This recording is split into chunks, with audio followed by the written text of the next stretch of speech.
The certified letter arrived on a Tuesday morning, 3 weeks after I'd signed my name to the end of 38 years. I was sitting at the kitchen table of a rented house in a town I didn't know yet, drinking coffee that was actually hot, watching the light move across the linoleum floor, the way it does when you have nowhere to be and no one expecting you. My phone was face up for the first time in weeks. Old habit, relearned. I'd spent too many years keeping it face down out of courtesy to a woman who hadn't earned it. I didn't open the letter right away. I'd learned, somewhere around my 62nd year on this earth, that most urgent things aren't. I set it beside my cup and finished my coffee first. Then I read it twice. Then I sat very still for a long time, because what was written on that page didn't just change my situation. It told me exactly how long I'd been living inside someone else's story without knowing it. Let me go back. My wife and I had been married in October, 38 years ago, in a small church outside of Columbus. I was a civil engineer then, 26 years old, with a truck that burned oil and a confidence in the future that I hadn't earned yet either. She was 24, the youngest daughter of a family that had made its money in commercial real estate and spent considerable effort reminding everyone of that fact. I never quite fit their idea of the right kind of man, but I was steady and I worked hard, and for a long time, I believed that was enough. We built a life, a son, now 37, working in Charlotte, a daughter 33, living out west with a husband she chose entirely on her own, which I always respected. I retired at 62 after 40 years of building things that still stand. My wife had stayed active in her family's business, sitting on boards, attending lunches, managing the kind of social calendar that required a separate notebook. We were comfortable. We were not unhappy. Or I wasn't. That distinction, I've come to understand, matters enormously. The first conversation happened on a Thursday evening last spring. My wife sat across from me at the dining room table, where we'd eaten 10,000 meals, and told me, with a steadiness that I recognized as rehearsed, that she wanted a divorce. Not that she was unhappy, not that we should talk, not that something had broken. She wanted a divorce, the way someone says they want a different hotel room. Matter of fact, already decided. I asked her one question, just one. I said, "How long have you wanted this?" She looked at the table. "A long time," she said. I nodded. I asked if there was someone else. She said that wasn't really the point. I let that answer be what it was. 2 days later, her parents called and asked me to come to their home. Her father met me in the study. Her mother stood near the window, arms crossed, her expression the particular one she wore when she was preparing to be generous in a way that was also a transaction. The family's attorney was already seated at the desk. I'd known this man for over 20 years. He'd drawn up our wills, handled the closing on our house, attended our daughter's wedding rehearsal dinner. He had silver hair and a handshake that lasted exactly long enough to feel sincere. Her father spoke first. He said they wanted to handle this privately, quietly, with dignity, he said, for everyone involved. The attorney slid a folder across the desk. Inside it was a settlement agreement, an NDA, and a number written in a typeface so clean it looked like it had been designed to feel inevitable. $4 million, transferred within 48 hours of signing, in exchange for my signature on the divorce papers and my agreement never to discuss the marriage, its dissolution, or any matters related to the family's business interests or personal affairs. I read every page. I'm an engineer. I read documents the way other men watch football, carefully and with a preference for knowing the score. There was a clause on page 4 that I almost missed. It was written in the dense, breathless language attorneys use when they want something to seem routine. It stated that in the event of any violation of the confidentiality agreement, the full settlement amount would be subject to immediate recovery, and that any existing or future legal claims regarding familial relationships, including, but not limited to, matters of inheritance, paternity, or estate succession, could be revisited at the discretion of the family's legal representation. I looked up from the page. The attorney was watching me with an expression I'd seen on job sites before, on men who had made a calculation and were waiting to see if you'd made the same one. I said I wanted 48 hours to have my own counsel review it. Her father started to object. Her mother touched his arm. The attorney said, of course, perfectly reasonable, and smiled in the way people smile when they believe they've already won. I drove home and called a woman I'd worked with 20 years ago, a paralegal named Dorothy, who had since built a small legal consulting practice and who I'd always trusted because she had no interest in being liked by anyone she didn't respect. I told her I had a document I needed her to look at. She said, "Come by tomorrow morning and bring coffee, not the cheap kind." I showed her the agreement. She read it at her kitchen table, her reading glasses pushed up on her nose, not saying anything for 11 minutes. I counted because I had nothing else to do with my hands. Then she took off her glasses and looked at me. "That clause on page 4, she said, "that's not standard language for a divorce settlement. That's a threat written in a tuxedo." Whoever drafted this was worried about something specific and decided to cover it with broad language so it wouldn't be obvious. I asked her what specifically she thought they were covering. She said she didn't know yet, but she told me not to sign anything until she'd had more time with it. And she told me, very clearly, not to discuss the contents of the meeting with anyone. Not my son, not my daughter, not a soul. I signed the agreement 2 days later because Dorothy told me to. She said the signed agreement, combined with what she'd found in the language, gave us something they didn't want us to have a record of their terms, notarized and filed. She said people who are afraid of exposure don't write documents like this unless they're more afraid of exposure than they are of creating a paper trail. And paper trails, she reminded me, tell stories. The wire transfer hit my account that same afternoon. I moved out the following week into the rented house in the small town 40 miles north. I chose it because it was quiet and because I didn't want to be anywhere I might run into anyone who knew me before I understood what I actually knew. I had a slow month. Long walks, bad television, coffee that I finally controlled the temperature of. I thought about my son, and I thought about what that clause on page 4 had actually been protecting, and I stayed very still and waited. The certified letter on that Tuesday morning was from a medical records forwarding service. It had been sent to my previous address and forwarded by the post office. Inside was a form letter from a genetics laboratory confirming the receipt of a DNA sample for a court-ordered paternity evaluation. The reference number listed a case I'd never heard of. The contact email on file was an old joint account my wife and I had used for insurance paperwork 15 years ago, never properly closed. My name was not on the form as the subject, but the case reference, when I looked it up in the court filing database that afternoon, was attached to a petition filed 6 weeks earlier in probate court. The petition was requesting a determination of biological parentage in connection with the estate of my wife's father, who had been diagnosed with a terminal illness that past winter. The filing listed my son as a potential heir and sought to establish, prior to the estate being settled, whether his biological parentage was consistent with the family's legal records. I read that sentence 4 times. I called Dorothy. I didn't say hello. I just read her the paragraph. She was quiet for 3 seconds. Then she said, "Don't go anywhere. I'm coming to you." She arrived that evening with her laptop and a yellow legal pad and the focused expression of someone who has just found the thing they were looking for. She sat at my kitchen table and began pulling court documents, cross-referencing filing dates, running the case reference through 3 different databases. I made dinner. We ate without talking much. After the dishes were done, she turned the laptop toward me. The probate petition had been filed by the family's estate attorney, the same man who had sat across from me and slid a settlement agreement across the desk with a smile that lasted exactly long enough.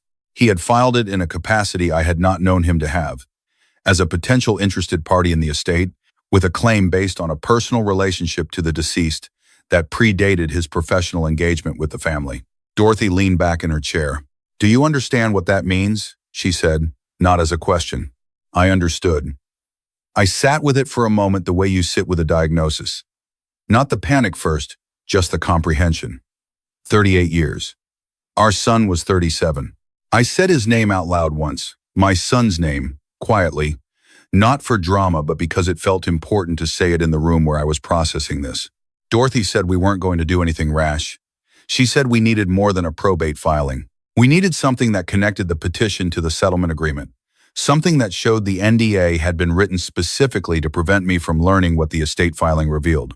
She said the clause on page 4, read beside this petition, looked less like aggressive legal language and more like a calculated attempt to strip my son of any recourse once the estate was settled, by ensuring I could never speak about what I knew. I told her I wasn't going anywhere. She said she knew that. She started writing. 10 days passed. I walked every morning, The same 2-mile loop through the neighborhood, past the elementary school, and the gas station, and the church with the reader board that changed its message every Monday. I called my son twice. Normal calls. How's work? How's the apartment? Heard from your sister lately.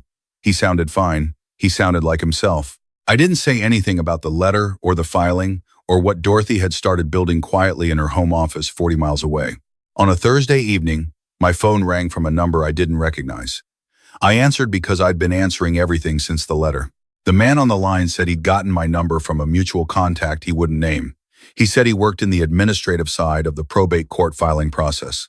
He said he'd seen the petition when it came through and he'd recognized the attorney's name because that attorney had come into his office personally 2 months before the filing, asking about procedures for expedited paternity determinations in estate cases. He said the attorney had been casual about it, conversational, the way powerful men are when they want something and prefer not to make a formal request. The man said he had a recording. He'd made it on his phone during a follow-up call because something about the conversation had sat wrong with him, and he was the kind of person who trusted that feeling. I said I'd like to hear it.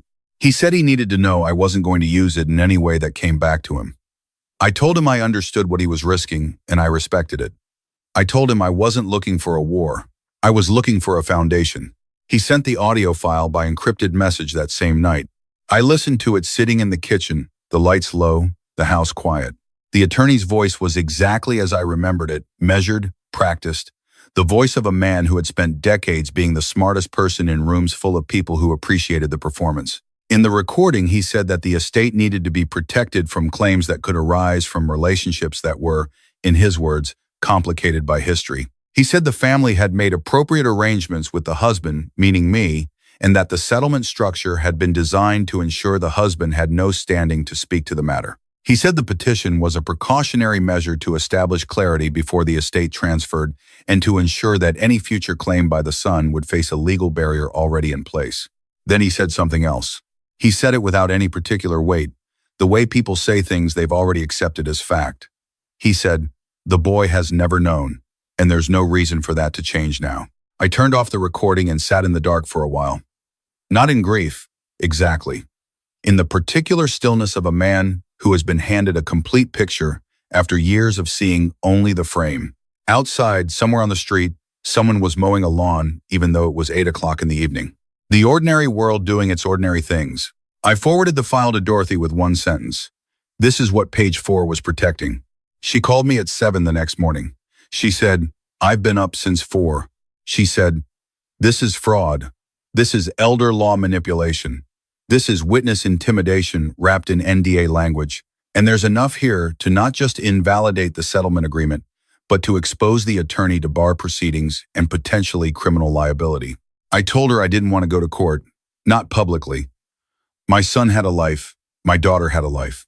Whatever the biological truth turned out to be, I was that boy's father in every way that required presence, and I wasn't going to let a court proceeding define what 37 years of showing up had meant. Dorothy said she understood. She said there was another way. She said the leverage we now held was significant enough that we didn't need a courtroom. We needed a conference table. I agreed to meet at the attorney's office, on my terms, on a date I chose. I called and left a message with his assistant, saying simply that I had become aware of the probate filing and that I thought it was time for a conversation before the estate proceedings moved forward. The callback came within 2 hours. Of course, his voice hadn't changed. Still smooth, still unhurried, still performing calm. The morning of the meeting was overcast. The sky the flat gray of old concrete. I drove myself. Dorothy met me in the parking garage and we rode the elevator up without talking. She was carrying a leather portfolio I'd never seen before, slim and organized. She looked like someone who had already decided how this ended. They were all there when we walked in. Her parents, both of them, her father looking smaller than I remembered and somehow older than his illness alone could account for. My wife sat at the far end of the table, her hands folded, her eyes moving to me when I entered and then away, quickly, the way they had been doing for longer than I'd realized. The attorney sat at the head of the table, as he always had, silver-haired and composed, his expression the professional mask of a man who had managed difficult conversations for a living. He said he was glad I'd reached out. He said he hoped we could resolve the estate question constructively. Dorothy placed 3 items on the table without announcing them. The settlement agreement with her annotations, a printed copy of the probate filing, and a transcript of the audio recording. Just the first 2 pages, not the whole thing. Enough. The attorney looked at the transcript. I watched him read it. I watched the fraction of a second when his composure didn't slip, exactly, but tightened. A slight change around the jaw, the way a building settles before anyone hears the sound. My wife's mother said, "What is this?" "It's a record," Dorothy said, "of how this settlement was designed and what it was designed to prevent." My wife's father looked at the attorney. It was a long look, the kind that held questions he had apparently been deciding not to ask for some time. The attorney said, "Let's be careful about how we proceed here." I said, "I've been careful. I've been careful for a long time." He looked at me. For the first time in 22 years, I saw something behind the professional expression. Not guilt, exactly. Something more calculating. He was still assessing exits. My wife's mother leaned forward. She said, "What do you want?" There it was. I'd been told to expect it. I had my answer ready. I said 3 things. I said them evenly, the way I'd learned to deliver project requirements to contractors who didn't want to hear them. First, I said, the probate petition gets withdrawn. Not amended, not deferred. Withdrawn. My son standing as my heir and as a member of this family does not get relitigated in a courtroom because of decisions adults made before he was born. He is my son. That is not a biological statement.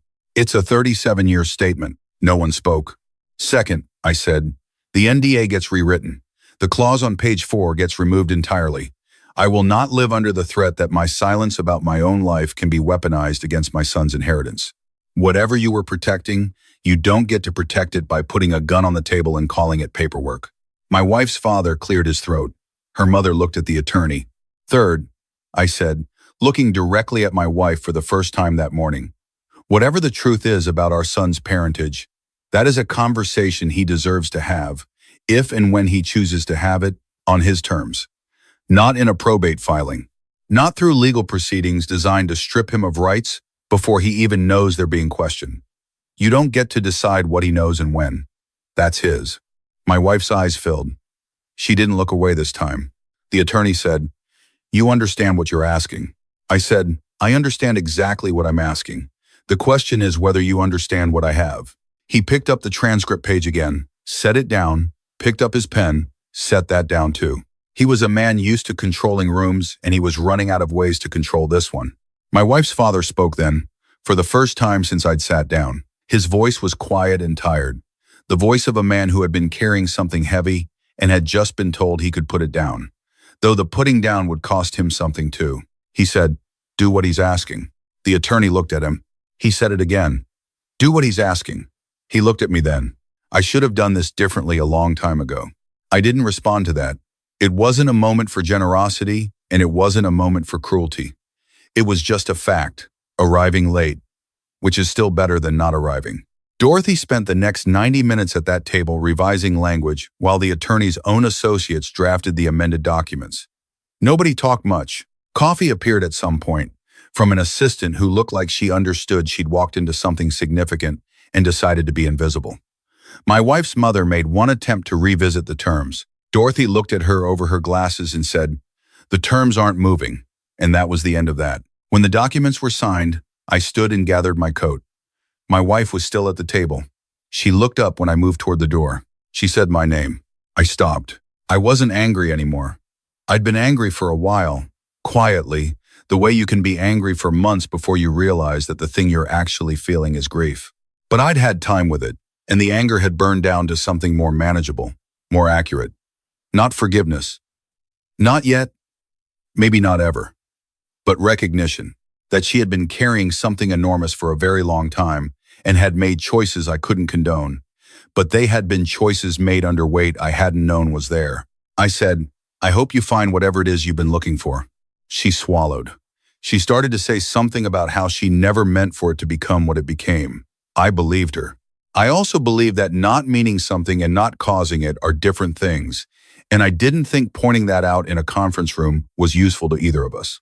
I said, "Take care of yourself," and I walked out. The elevator was empty. Dorothy and I rode down without speaking. In the parking garage, she stopped and looked at me for a moment, the way people look at you when they want to make sure you're actually all right and not just performing all right.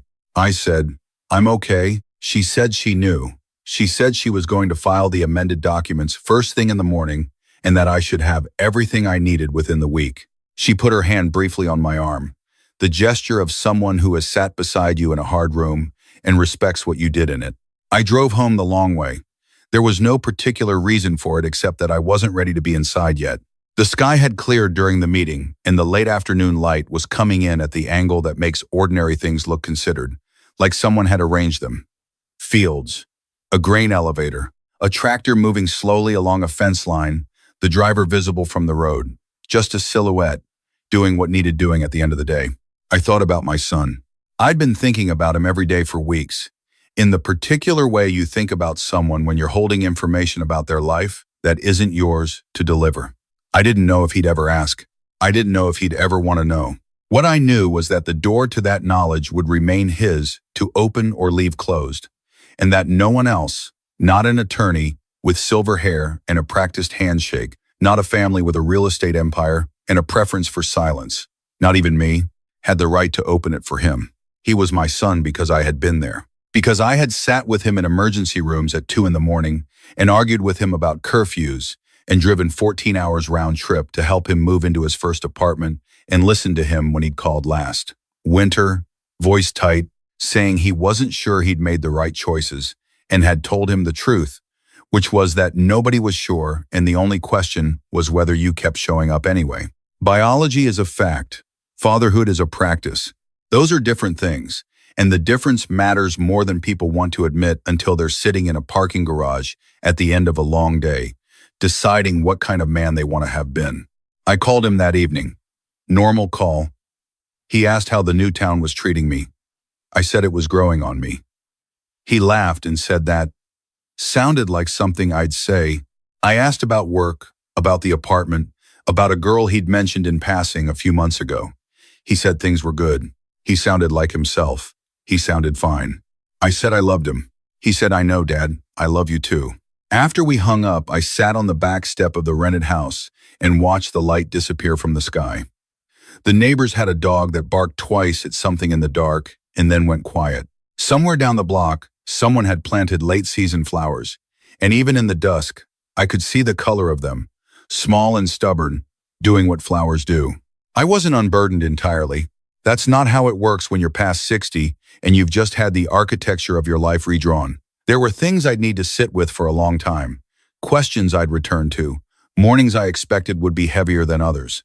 That's the honest version, the version that doesn't tie itself up too cleanly.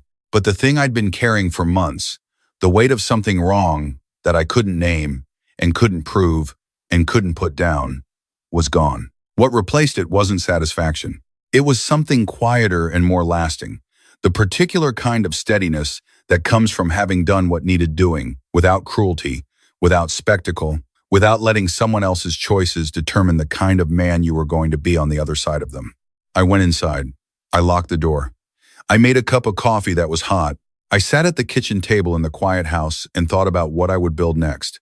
Now that I finally had the time and the space and no one else's version of the story telling me who I was supposed to be in it, I thought about the town I was starting to know, about a woodworking project I'd been putting off for 2 years, about calling my daughter on the weekend, not because anything was wrong, but because she was funny and smart and I missed talking to her. Outside, the night settled in the way it does in small towns, without much drama. Stars, eventually, a neighbor's porch light, the ordinary world continuing. I stayed at the table for a long time, not because I was sad, because I could. If you've stayed with me this long, I want to ask you something honestly. There were a dozen moments in this story where I could have walked away sooner, or fought louder, or let my anger make the decisions for me. I chose differently. I don't know if that was wisdom or just the slower metabolism of being older. Maybe both. What I know is that it got me to a table where the truth was spoken without anyone having to scream it, and that felt like the right kind of ending. If you've ever been in a situation where someone tried to manage you out of your own life, you know what I mean. Tell me in the comments where you're watching from and what you would have done. I read every one. And if stories like this, quiet ones, honest ones. Ones that don't pretend the hard parts are simple, matter to you. I hope you'll consider staying. We share them here, and your presence in this place means more than you know.